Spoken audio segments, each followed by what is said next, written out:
radio BBC Gahuza Miryango ivugira i Londres kuri metero 19, 25, 31 na 41, ivugira ku mirongo ya FM mu karere k'ibiyaga binini, kuri internet kuri bbcgahuza.com.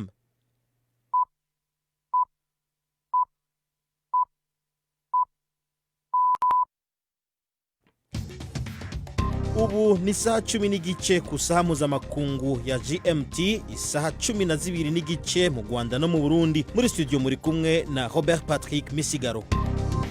Ndabahaye mwiriwe mwese duteze amatwi kuri uno wa kane tariki 18 z'ukwa gatandatu 2020. Kaze mwese murano makuru aza kwibanda kwiyimikwa ry'umukuru w'igihugu mushasha Burundi Evariste Ndayishimiye. Imbere y'Imana mushobora vyose, imbere y'abarundi bose bobe n'igihugu, jewe Ndayishimiye Barisito, umukuru w'igihugu cy'u Burundi, ndarahiye ko ntazotirigana ku masezerano y'ubumwe bw'abarundi, kwibwirizwa shingiro rya Repubulika y'u Burundi n'ayandi mabwirizwa, kandi ndemeye ko nzoharanira ntiziganya ineza y'u Burundi n'abarundi. Murano makuru turagaruka ku muhango wabereye ku mugwa mukuru wa politike Gitega. Turarabira hamwe imbere ku Burundi ingene hasa mu gihe bwuguruye urupapuro rushasha muri kahise kabwo. Turihweza kandi ico amategeko avuga mu bijanye n'ishingwa rya leta nshasha hamwe n'inamashinga amateka izorahirira imbere. Turaraba kandi uruhara rw'umukenyezi mu nzego za politike hamwe n'ico abanyepolitike abakenyezi bifuza kuri intwaro nshasha. Murano makuru kandi turaba turi kumwe nako n'inararibonye mu mugambwe CNDD-FDD bwana Karenga Ramadani. Ku bakunzi b'ikinamico runana twamenyesha ko uno munsi bitaza gukunda ko turubashikiriza mukazogumva mu makuru yacu yejo. Imbere y'ivyo vyose rero murabanza mutega amatwi incamake y'amakuru ya BBC mushikirizwa na Prudence Ngiyumva. Ano makuru agarikiwe na Jacques Nitegeka. Samirana radio yacu dukunda cyane, radio yacu dukunda cyane, radio yacu dukunda cyane, radio yacu dukunda cyane, radio yacu dukunda cyane. BBC Gahuza Miryango. Mu masaha make ashize urukiko rw'ikirenga muri Leta Zunze Ubumwe za Amerika rumaze gutanga umwanzuro ko ubutegetsi bwa Perezida Donald Trump udashobora guhagarika gahunda izwi nka DACA yo gukingira iyirukanwa ry'abimukira batagira ibyangombwa mu gihugu babarirwa mu bihumbi magana baje muri Leta Zunze Ubumwe za Amerika ari abana. Urukiko rwavuze ko icyemezo cya bwana Trump cyo kurangiza iyi gahunda ari politike yapfuye gufatwa gusa nta kishingiyeho kigaragara, itari mu bushishozi kandi itandukanye n'itegeko rya Leta Zunze Ubumwe za Amerika. Perezida Trump yamaganye uwahoze ari umujyanama we mu rwego rw'umutekano John Bolton wanditse igitabo kirimo ibirego bikakaye ashinja Perezida wa Leta Zunze Ubumwe za Amerika. Bwana Trump yakoresheje urubuga rw'inkoranyambaga rwa Twitter avuga ko ibyanditswe na Bolton ari ibinyoma n'inkuru z'impimbano zigamije kwanduza isura ye. Trump yashinje Bwana Bolton kugerageza kwihorera kubera icyo yise mu magambo ye bwite kumwirukana ku kazi nk'akabwana karwaye, ariko Bwana Bolton avuga ko atirukanwe ahubwo yeguye ku mirimo ye. Kimwe mu birego ashinja Perezida Trump ni ukwinginga Perezida w'Ubushinwa Xi Jinping kumufasha gutsinda amatora ya manda ya kabiri ateganyijwe muri Leta Zunze Ubumwe za Amerika mu kwezi kwa 11 k'uyu mwaka. Ibiro bya Perezida White House byatangiye ikirego mu rukiko cyo kuburizamo isohoka ry'iki gitabo nubwo bimwe mu bika byacyo byamaze kujya hagaragara. Ubwongereza bwabaye ikindi gihugu cyiyongereye ku bindi mu kongera amafaranga mu bukungu mu rwego rwo kubuzahura mu kwirinda ingaruka zikomeye zatewe n'icyorezo cya coronavirus. Banki y'Ubwongereza igiye kumena miliyari 100 z'amadolari mu bukungu mu rwego rwo kubuzahura. Mbere kurangiza inshamake ngufi y'amakuru yavugwa handi ku isi, mbere yo kubasubiza Robert Patrick Misigaro mbabwire ko umuyobozi w'urwego rugenzura ubuzima mu Burusiya yavuze ko hari ubwiyongere mu mubare w'abakozi b'ubuzima bishwe na coronavirus. Alla Samailova aravuga ko abaganga, abaforomo ndetse n'abandi bantu bakora mu rwego rw'ubuzima bagera kuri 489 bapfuye bazize virusi. Uyu mubare wari kwijana barenga gato mu byumweru bitatu bishize. Mu kanya gato cyane Robert Patrick Misigaro aragaruka muri studio kubagezaho ikiganiro kidasanzwe kibanda ku makuru y'u Burundi. samirana radiyo yacu dukunda cyane radiyo yacu dukunda cyane radiyo yacu dukunda cyane radiyo yacu dukunda cyane radiyo yacu dukunda cyane BBC gahuza miryango. ndasubiye kubaha mwiriwe mwese. Inkoho za muzinga, umudiho w'ingoma z'ikirundi, akarasizi ka gisirikare hamwe n'abatumire benshi batandukanye nivyo vyaranze ibirori vyo kurahira k'umukuru w'igihugu mushasha w'Uburundi bwana Evariste Ndayishimiye. Vyari imboneka rimwe mu mujyi wa Gitega usanzwe warahindutse umugwa mukuru wa politike. Ni ibirori kandi vyakurikiranywe na benshi hirya no hino ku isi ku mihora y'imbuga hwaniro. Muri abo na mugenzi wacu Bernard Bankuki akorera Nairobi yarimwo. Mu kanya gaheze twavuganye mbanza kumubaza ibikuru bikuru vyashikirijwe n'umukuru w'igihugu mushasha. Yavuze ijambo rirerire nivyo ryamaze ngira ngo hafi isaha n'igice canke irenga, aho yagiye asigura ivyo agiye gukora. Yabanje kugaruka ku ngorane Uburundi bwagiye bucamwo kuva kera, bwatewe n'abakoroni, aho avuga ingaruka z'ubwo bukoroni, akabagiriza ko ari nabo bambuye iteka Abarundi. Aho mbere yagirije imigambi yo muri kahise n'izindi zimwe zo muri kahise, yataza akararo nk'umugambwe PDC wari mu myaka 60 igihe Burundi bwari ko buharanira yo kwikukira.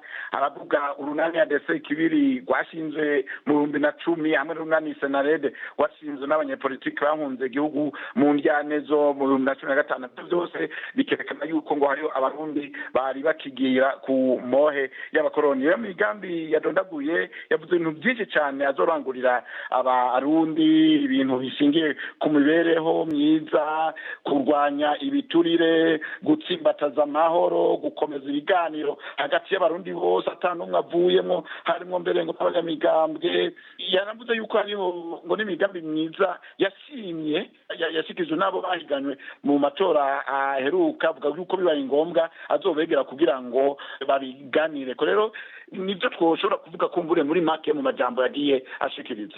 Hanyuma Bernard, ku kibazo c'imigenderanire yakivuze kwiki? Imigenderanire nayo yayihagaze ko cyane, aho avuga ko akeneye imigenderanire myiza, atari yayindi usanga ibihugu bya rutura bigomba gucinyiza ibihugu bikenye. Umviriza mbere ingene yavuze uko imigenderanire twifuza nuko atabihugu vyoza biriyitirira amakungu kugira ngo bikumire ibindi no kubifatira ingingo z'agahotoro. Ababikoze barakwiye gusubiramwo neza inzira yo kunga imigenderanire irama n'ibihugu bikiri mu nzira y'iterambere kugira ngo dukomeze impore hagati y'ibihugu vyose. Bernard, turazi yuko hari impunzi nyinshi zahungiye hanze, mbega ico coco yakivuze kwiki? Eka nazo nyene yagize ico azivuga ko, aho azisaba ko zotahuka mu gihugu kugira ngo zifashe kubaka igihugu cazibarutse. Imbere yanashitse kure, aho yarasavye ibihugu bibanye ko bitohava bifasha bamwe mu Barundi avuga ko batayibanga mu bikorwa baba bakora byo guhungabanya umutekano, aho agira ati ntitwifuza ko hari umurundi yoba mu mahanga ari impunzi umenga ntagira ubwende gihugu. Nico gituma dusaba Abarundi bose ko botahuka, uwajanwe no gupagasa nawe azaroswe ivyangombwa areke gutera ice y'igihugu no kwitera iceyi. Ni nkuko dusaba Abarundi bari mu bihugu vyo hanze kugira indero ndundi. Uwo vyankeye nawe natahi wabo kuko igito gitabwa iwabo hakatukisha Abarundi bose. Dusavye kandi n'ibihugu vyo hanze ko bitohirahira ngo bisubire gutuma canye guha impigi Abarundi batayibanga ngo bakore imigambi yo gusambura Uburundi. Nibame bibuka ko iyo bwuguruje ku mubanyi iwawe buba bukeye, kandi kubonye inzu y'umubanyi hiye ntuzimye iyawe iruhira gufatwa. Ibihugu bibanyi tubisaba kuba abazimyamuriro koko, kuko umugabo mu mwero bwanwa bwacaka ku mwero ubundi. Hariho n'ikibazo Bernard c'agateka kazina muntu, aho amakungu yagiye yagiriza leta kwihunyanga agateka kazina muntu cyane cyane kuva mu 2015. Vyo hari ico bivuze ko? Ego n'icyo kibazo yakivuze mbere aranagishimika ko cyane kandi abantu byabashimishije aho yavuze ko kiri mu bibazo mukuru yitwararitse umviriza namwe nk'ukungene yabivuze n'ukungene abantu babyakiriye. ntimugire ubwoba ndazirindindiriye nje gutsimbataza koko intayo yo kwikukira mu Burundi ukwishyira no kwizana kw'abarundi bose no kubakingira mu gateka kabo. Ivyo ntihagire amakungu azokwirwa arabinsaba nk'uko babimenyereye muko twigenzako kuko niwo mwitwarariko wanje.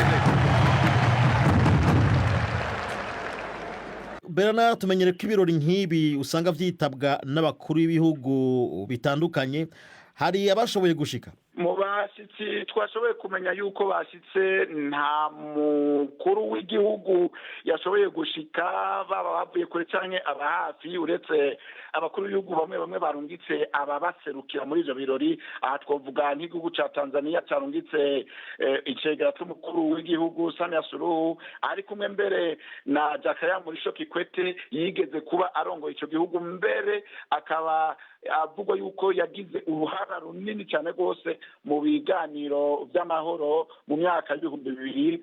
Twavuga abaserukiye umukuru w'igihugu ca Misiri, abaserukiye igihugu ca Congo, abaserukiye Gabon, abaserukiye Guinée Equatoriale, Kenya. Eka mbere twavuga yuko Liberant Mukeko nawe nyene umunyamabanga mukuru w'ishyirahamwe ry'ibihugu bya Afurika y'ubuseruko yari yashoboye kwishikira muri ivyo birori. Bernard Bankukira, turaza kugaruka kuri Bernard mukanya muri kino kiganiro. Ku murongo wa telefone ndi kumwe na Bwana Karenga Ramazani. Bwana Ramazani ni nararibonye mu mugambwe CNDD-FDD, akaba mbere yaranabaye umushikiranganje ajejwe kumenyesha amakuru. Bwana Karenga, ndaguhaye ikaze. Mwiriwe gahuza miryango. Bwana Karenga, mwarajejwe amabanga atandukanye mu mugambwe CNDD-FDD no muri leta, mbega mwokwibutsa yuko baratwumva kuri ubu mujejwe iki? Ubu turi mu mugwi w'igihugu ujejwe kutoza kahise k'igihugu no kunywanyisha abanyagihugu b'u Burundi bita CVR, Commission Vérité Réconciliation.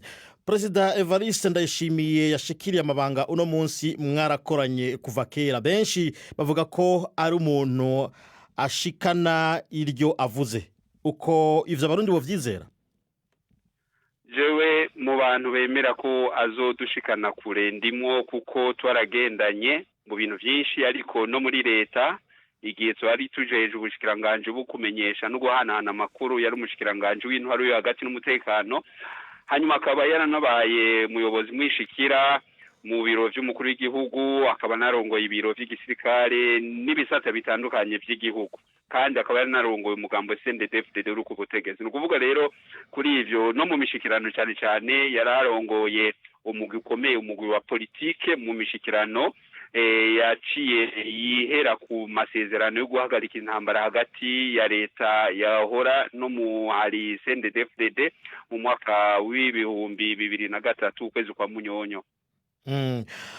Bwana Karenga Ramazani, turagaruka kuvugana nawe mukanya, reka ariko tubanze kuko mu kugerageza kumenya icyo amategeko avuga kubigiye gukurikira birimwo gushinga leta nshasha. Mugenzi wacu Bernard Bankukira yavuganye n'umunyamategeko Didas Kiganahe, abanza kumubwira ku itandukaniro ry'indahiro zigirwa n'inzego zirongora igihugu.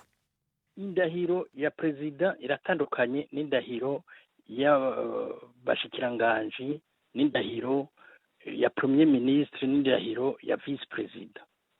Perezida indahiro yiwe bivugwa yuko irongwa na sentare ishinzwe kubahiriza ibwirizwa shingiro.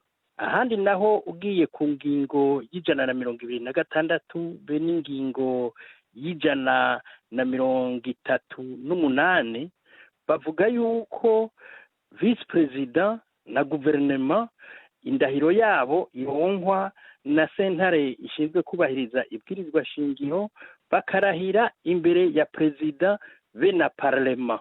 Biva rero kuho bazorahirira, barahiye ubu imbere yuko inama nkenguzamateka itogwa, bazoba barahiye ubu imbere y'iyi parlement iriho ubu. nibarindira naho inyuma y'uko inama nshingamateka itorwa bazoba hoho barindiriye y'uko inzego zose zijaho zivuye muri aya matora. Muga rero imbere y'uko izo nzego zose zivuye mu matora zijaho, inzego ziriho ubu ufatiye kuri iyo ngingo y'amajana 288 zirafise ububasha bukwiye bwo kuronka iyo ndahiro y'abategetsi bazoba baje. Aha vyumvikana rero yuko amaze kurahira ashobora kubandanya akorana na leta ihari ubu gushika hagiyeho izindi nzego nshasha. Mu bisanzwe iyo umuperezida agiyeho ashiraho leta nshasha, ivyo kandi turabizi yuko azoyishiraho. Iyo leta nayo izorahira imbere y'inama nshingamateka n'imbere ya perezida. Murumva rero yuko iyo nama nshingamateka bene le parlement ari inama nshingamateka bene inama nkenguzamateka ishobora kuba ari iy'uruhubu, kuko irafise ububasha, iracafise ububasha mu gihe izo zindi nshasha zitaratangura. Nico iyo ngingo y'amajana 288 isigura. Mu majambo make tubwira ukungene bizogenda inyuma yuko arahiye kuri wa kane. Inyuma yuko arahiye kuri wa kane, uko mbona jewe vyoba vyiza nuko yorindira inama nkenguzamateka ikajaho, seni igacunyarutsa igihe cuko batora abakenguzamateka, kubera ababatora baramaze gutorwa n'abakonseye komino. Bonyarutsa ni minsi 16 y'ukubaha bakagira kampanye, hanyuma mu ndwi zibiri hagaca haba amatora y'abasenateri, inzego zose zikaba zuzuye, hanyuma vice president na guverinoma hoho mu ngingo y'ijana na 226 n'ijana na 38 biratomora neza yuko indahiro yabo ironkwa na cour constitutionnelle imbere ya perezida n'inama nshingamateka. Birumvikana ko byoba vyiza ko yoba inama nshingamateka n'inama nkenguzamateka nshasha. Umuvuze gutyo rero vyumvikana yuko ashobora gushikizwa amabanga hanyuma akaba arabangiriye gushinga leta. Ashobora kubangira mugabo naho leta yoyishinga imbere ndivyo bitandukanye n'ico ibwirizwa shingiro rivuga. Nukuvuga yuko inama nshingamateka iriho irafise ububasha bwo kurangura ayo mabanga yose inama nshingamateka ishinzwe. Umunyamategeko Didas Kiganahe BBC Gahuza Miryango bandanya kumviriza no makuru yihariye nyuma y'irahira ry'umukuru w'igihugu mushasha Burundi bwana Evariste Ndayishimiye. Twavuganye kandi na Vestine Mbundagu yabaye umunyapolitike igihe uruhara rw'abakenyezi rwatangura kuvugwa mu biganiro vya Arusha, akaba yarakurikiranye ivyo biganiro. Yarabaye buramatari wa mbere w'umugore mu Burundi, aba kandi n'umushinga mateka. Twavuganye mbanza kumubaza ico abona cyo kogwa kuri iyi ntwaro nshasha kugira uruhara rw'abakenyezi mu nzego rw'isununure. Icambere novuga tubanje gukezanye n'icubahiro umukuru w'igihugu ahejeje gushingwa amabanga ubunyene. Nk'abakenyezi ico tubona kugira umukenyezi agira uruhara nuko ubwa mbere nyene icubahiro umukuru w'igihugu yoza ari umuhuza, akaba umuhuza w'abarundi yajava mu mugambwe, ariko ubu yabaye se barundi, kuko abakenyezi bagira uruhara ruboneka cyane iyo babona ashobora kugira ico baterereye. Aje ari se barundi, abakenyezi bose na emwe n'inkumi n'abigeme bose turi nyuma yiwe kumushigikira mu bikorwa byose.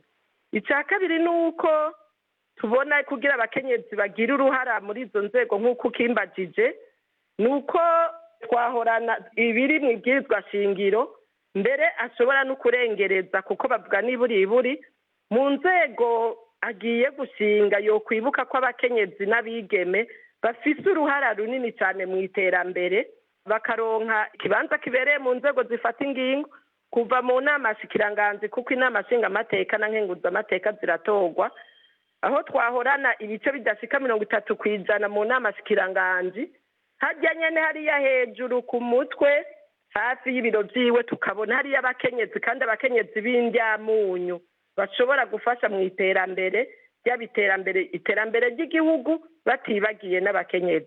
Ikindi twiteze kuri nyene n'icubahiro umukuru w'igihugu nuko guhumuriza abarundi abo bari hanze nk'impunzi bagashobora gutahuka. Burya igihugu gifise impunzi nta mahoro bagifise. Yego twe turumva umengo dufise amahoro, mugabo iyo ufise abantu bari inyuma y'igihugu nta mahoro uba ufise, ntubuzi ico bariko barakora. Ni ukuvuga ko twiteze ko hoba ibikorwa vyiza bituma haba umwizero impunzi, kuko impunzi nyinshi usanga ari abigeme, usanga ari abana, usanga ari abakenyezi, kandi nibo baba bababaye cyane, abandi bo barabura bakiruka. Iyo umwana ashonje asonzana na nyina wiwe, nico gituma twifuza ko impunzi zaba n'iziri inyuma y'igihugu n'iziri hagati mu gihugu hoba uburyo bw'uko basubira mu mihana yabo bagatahuka kandi bafise umwizere. Akoze madame Vestine. Reka ngaruke ku mutumire wacu bwana Karenga Ramazani. Karenga, madame Vestine bivuze neza cyane ati iyo igihugu gifise impunzi hanze nta mutekano gishobora kugira.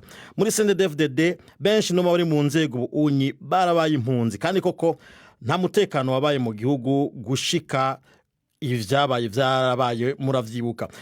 Iki kibazo c'impunzi kiravugwa cyane muri CNDD-FDD. N'iyi ntwaro nshasha igiye ko mugiye gukora iki kugira impunzi ziri hanze zitahuke? Ubwa mbere mwumvise no mu ijambo ryiwe nyene icubahiro Evariste Ndayishimiye yamenyesheje yuko leta y'u Burundi aza kurongora ari leta ihamagarira abanyagihugu bose bahungiye hanze batahuke mu gihugu, na cyane cyane aruguriye imiryango kugira ngo uwo ari we wese yifuza kuzofatanya nawe kugira ngo tuteze imbere tubake igihugu cy'u Burundi, imiryango iruguruye. Ico ni cyambere, kandi iryo jambo ni ryiza cyane, kandi no mugambo CNDD-FDD muribuka no mu bihe bitandukanye by'ingorane hagati y'u Burundi n'ibihugu duhana imbibe, duhereye kuri ivyo wonya murabona ko Burundi bwagerageje busaba yuko amakungu n'amashirahamwe yo mu karere afasha kugira ngo haboneke umutekano mwiza n'imigenderanire myiza hagati y'igihugu cy'u Burundi n'ibihugu bibanyi, kuko nta muntu n'umwe kwifuriza kuja kuba impunzi. Twese turabizi, turabubayemo, nk'uko yabivuze nyine icubahiro biyifuza yuko abarundi bose batahuka, kandi ndazi ko no mu ngendo no mu nyifato y'umugambo CNDD-FDD nivyo tuzoshira imbere kugira ngo ico kibazo c'impunzi tugisezere kandi tubake igihugu cacu ibindi bihugu bibandanya vyubakwa na bene igihugu nyene. Karenga Ramazani, reka imbere ko dusezerana turamugaruka ko gatoya, reka kandi tubanze tuje kuvyerekeye imigenderanire. Kimwe rero mu bintu nyamukuru vyiteze ko mukuru w'igihugu mushasha yitaho n'imigenderanire n'amakungu. Kuva mu 2015 Uburundi ntiburabana giza na bimwe mu bihugu vya Buraya, eka mbere no mu karere, mu gihe leta y'u Burundi yagiriza ivyo bihugu kugira uruhara mu kuyidurumbanya. Bernard Bankukira kandi yavuganye na Philip Regens, umuhinga mu vya kahise hamwe n'imigenderanire, abanza kumubaza niba hari icizere ko u Rwanda n'u Burundi vyonagura imigenderanire. Honnêtement, je n'en suis pas certain parce que simbizi neza kuko impamvu zateye ubwumvikane buke hagati y'u Rwanda n'u Burundi zidahera mu mwaka wa 2015. Byagaragaye ko kuva icyo gihe ari bwo bushyamirane bwagiye hagaragara cyane, ariko kuva na mbere hagaragaraga ibyo impande zombi zitumvikana. Divergence, notamment une divergence très importante. Le Burundi a opté dans le cadre des négociations d'Arusha cyane cyane ko Burundi bushingiye ku mishyikirano ya Arusha bwahisemo kwemera ikibazo cy'amoko ndetse no kuyashingiraho nk'uburyo bwo kugarura amahoro, mu gihe u Rwanda rwo rwahisemo inzira itandukanye cyane n'iyi, aho ubutegetsi bw'ishyaka FPR bwahisemo kuvana ikibazo cy'amoko muri politiki y'igihugu. Nta muhutu, umututsi cyangwa umutwa, ikiriho n'abanyarwanda. Izo ni politiki ebyiri zitandukanye rwose. Kuri ingingo u Rwanda rwaba rwarakomeje kureba u Burundi nk'urugero rubi rutagomba kureberwaho. Ariko professeur, uravye ingene leta y'u Rwanda yavyifashemwo mu gukeza Evariste Ndayishimiye igihe atorwa, ubutumwa bwo guhoza Burundi n'abarundi igihe President Petero Nkurunziza yitaba Imana, ntubona ko hari ishaka ku ruhande rw'u Rwanda kunagura iyo migenderanire n'u Burundi? Oui, peut-être. Je me méfie toujours, par exemple. Yego birashoboka, ariko ndabishidikanyaho kuko ubwo Ndayishimiye yatorwaga hatabayeho ubutumwa bukomeye bwo kumushimira buvuye mu Rwanda. Ntabwo ari Perezida Kagame ubwe wamushimiye, byakozwe mu itangazo ridafite uwo ryitiriwe kuko ritanashyizweho umukono na Minisiteri y'Ububanyi n'Amahanga yaryohereje. Ibyo ntabwo nabyita rwose ubushake bugaragara bwo gushimira intsinzi ya Ndayishimiye. Enthousiaste, dirais-je, de féliciter la victoire électorale de Ndayishimiye. Ndumva tugomba kwitwararika ku magambo. Sinkeka ko kuba hakoreshwa amagambo runaka bivuze ko ibintu byahise bihinduka. Birazwi ko u Rwanda rukeka u Burundi kuba inyuma y'imitwe irurwanya kandi n'u Burundi bikabuko. Ni ngombwa ko habanza kuremwa icyizere hagati y'ibihugu byombi. Sinibaza ko ubutumwa bwa Minisiteri y'Ububanyi n'Amahanga ndetse n'ubwa Kagame ku rupfu rwa Nkurunziza bukurikiwe no kururutsa amabendera akagera mu cya kabiri. Ibi si byo mbona ko ari byo by'ingenzi. Icy'ingenzi ni ukongera kurema icyizere hagati y'impande zombi. Le rétablissement de la confiance entre les deux pays. Hariho kandi imvugo iri mu Burundi ko ari igihugu cikukiye cigenga, ko rero kidakeneye gupfukamira ivyo bihugu vya rutura, ari vyo mbere binatanga imfashanyo. Ariko ubutegetsi bwa CNDD-FDD bukavyagiriza ko bishaka kwivanga mu biraba Burundi. Ubutegetsi bufatira ku kungene nk'akarorero bwashoboye kwitegurira amatora ari karaba atamfashanyo mvamakungu busavye. Nibona ko ivyo buvuga bifise ishingiro. Mais je pense que le Burundi depuis le régime du CNDD-FDD depuis 2015.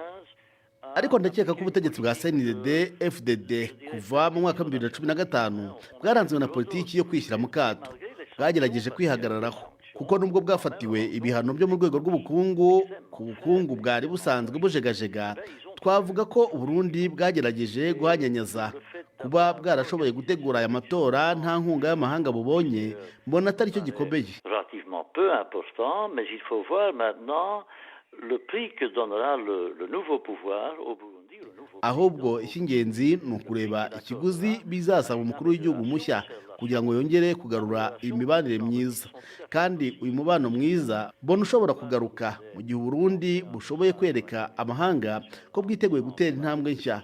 Nibaza ko ayo mahanga atazishimira gusa ubu butumwa, ahubwo ko azanashishikazwa no kubuha agaciro.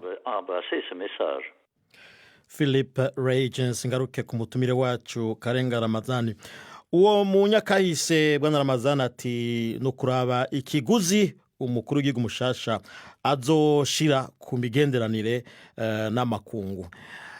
Mbe muntu yovuga ko imigenderanire n'amakungu kuri Bwana Evariste Ndayishimiye izotandukana nuko vyari bimeze? Gutandukana sindavyibaza kuko urabona yatowe ku zina ry'umugambo CNDD-FDD, ariko urabona no mu ijambo ryiwe yavuze yuko intsinzi yiwe ni intsinzi y'abarundi bose kandi azokorera abarundi bose n'inyungu z'igihugu atanumwe avuyemo. Ariko cya kabiri gikomeye nuko hajya imigenderanire hagati y'ibihugu, tuvuze nk'uko Philippe Reitens yavuze ku bijanye n'imigenderanire hagati y'Uburundi n'u Rwanda, mumenye ko turabavandimwe kandi ari Burundi ari Rwanda nta numwe yo kwifuza ko ikindi gihugu kigira ingorane. Ariko nawe nyene nyakubahwa yabivuze nyene cyubahiro ko akwiye ibihugu bikwiye kuvugana ingorane bakavyicarira kugira ngo babironkere umuti. Niyo nzira tubona yuko bishoboka. Yabivuze umukuru w'igihugu cy'u Rwanda yaratanze amajambo yerekana ko umengo yifuza ko imigenderanire hagati y'Uburundi n'u Rwanda bigenda neza, kandi mwana navyumvise mu ijambo rya uwahoze ari umukuru w'igihugu cya Tanzania Jakaya Kikwete, nawe nyene yavuze muri iyo nzira nyene. Ariko mumenye ko tusangiye ishirahamwe rya East African Community, tukanasangira irindi ishirahamwe kenshi bitavugwa cyane rya CEPGL, ibihugu vyo mu karere k'ibiyaga bigari. Ivyo byose murabona ico mbona cokogwa nuko buri ruhande bwokora uko bishobose kugira ngo iyo migenderanire yasanzwe kuva kera iri myiza, zijya ngorane zari hagati y'ibihugu bibiri cyangwa bitatu bine zikava mu nzira. Ndazi ko bishoboka kandi mu ntwaro yinya General Evariste bizoshoboka. Urakoze cyane Bwana Karenga Ramazani, nshimira mwese muruteze amatwi n'amakuru yagarikiwe na Jacques Nitegeka.